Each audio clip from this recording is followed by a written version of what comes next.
श्री गणेशाय नमः। जय श्री कृष्णा। ओम नमो भगवते वासुदेवाय। राधे राधे। कार्तिक मास महात्म कथा का 7वां अध्याय प्रारंभ करते हैं। नारद जी ने कहा, हे राजन, कार्तिक मास में व्रत करने वालों के नियम को मैं संक्षेप में बतलाता हूँ, उसे आप सुनिए।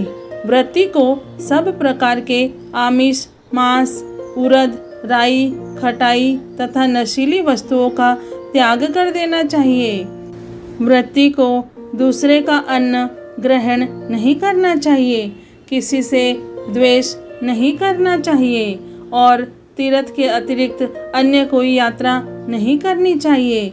देवता, वेद, ब्राह्मण, गाय, व्रती, नारी, राजा तथा गुरुजनों की भी निंदा नहीं करनी चाहिए। व्रती को दाल, तिल, पकवान व दान किया हुआ भोजन ग्रहण नहीं करना चाहिए। किसी की चुगली या निंदा भी नहीं करनी चाहिए। किसी भी जीव का मांस नहीं छूना चाहिए। पान, कत्था, चूना, नींबू, मसूर, बासी तथा जूठे अन्न का भी प्रयोग नहीं करना चाहिए। गाय, बकरी तथा भैंस के अतिरिक्त अन्य किसी पशु का दूध नहीं पीना चाहिए। कांस्य के पात्र में रखा हुआ पंचगव्य, बहुत छोटे घड़े का पानी तथा केवल अपने लिए ही पका हुआ अन्न प्रयोग करना चाहिए। कार्तिक माह का व्रत करने वाले मनुष्य को सदैव ब्रह्मचर्य का पालन करना चाहिए। उसे धरती पर सोना चाहिए और दिन के चौथे पहर में केवल एक बार पत्तल में भोजन करना चाहिए। व्रती कार्तिक माह में केवल नरक चतुर्दशी, जिसे छोटी दिवाली भी कहा जाता है, के दिन ही शरीर में तेल लगा सकता है। कार्तिक माह में व्रत करने वाले मनुष्य को सिंघाड़ा, प्याज, मट्ठा, गाजर, मूली, काशी फल, लौकी, तरबूज, इन वस्तुओं का प्रयोग बिल्कुल भी नहीं करना चाहिए। रजस्वला, चांडाल, पापी, मलेच्छ, पतित, व्रतहीन, ब्राह्मण द्रोही और नास्तिकों से बातचीत नहीं करनी चाहिए। भगवान विष्णु को प्रसन्न करने के लिए अपनी शक्ति के अनुसार चांद्रायण आदि का व्रत करना चाहिए और उपयुक्त नियमों का पालन करना चाहिए। व्रती को प्रतिपदा को कुमड़ा, द्वितीया को कटहल, तृतीया को तरुणी स्त्री, चतुर्थी को मूली, पंचमी को बेल, षष्ठी को तरबूज, सप्तमी को आंवला, अष्टमी को नारियल, नवमी को मूली, दशमी को लौकी, एकादशी को परवल, द्वादशी को बेर, त्रयोदशी को मट्ठा, चतुर्दशी को गाजर तथा पूर्णिमा को शाक का प्रयोग नहीं करना चाहिए।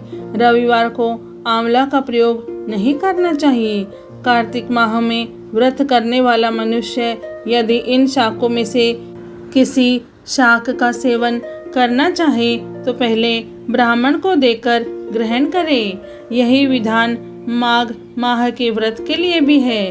देवोत्थनी एकादशी में पहले कही गई विधि के अनुसार नृत्य, जागरण, गायन, वादन आदि करना चाहिए। इसको विधि पूर्वक करने वाले मनुष्य को देखकर यमदूत ऐसे भाग जाते हैं जैसे सिंह की गर्जना से हाथी भाग जाते हैं। कार्तिक माह का व्रत सभी व्रत में श्रेष्ठ है। इसके अतिरिक्त जितने भी व्रत यज्ञ है वह 1000 की संख्या में किए जाने पर भी इसकी तुलना नहीं कर सकते, क्योंकि यज्ञ करने वाले मनुष्य को सीधा वैकुंठ की प्राप्ति होती है। जिस प्रकार राजा की रक्षा उसके अंगरक्षक करते हैं, उसी प्रकार कार्तिक माह का व्रत करने वाले की रक्षा भगवान विष्णु की आज्ञा से इंद्र आदि देवता करते हैं। व्रती मनुष्य जहाँ कहीं भी रहता है वहीं पर उसकी पूजा होती है, उसका यश फैलता है।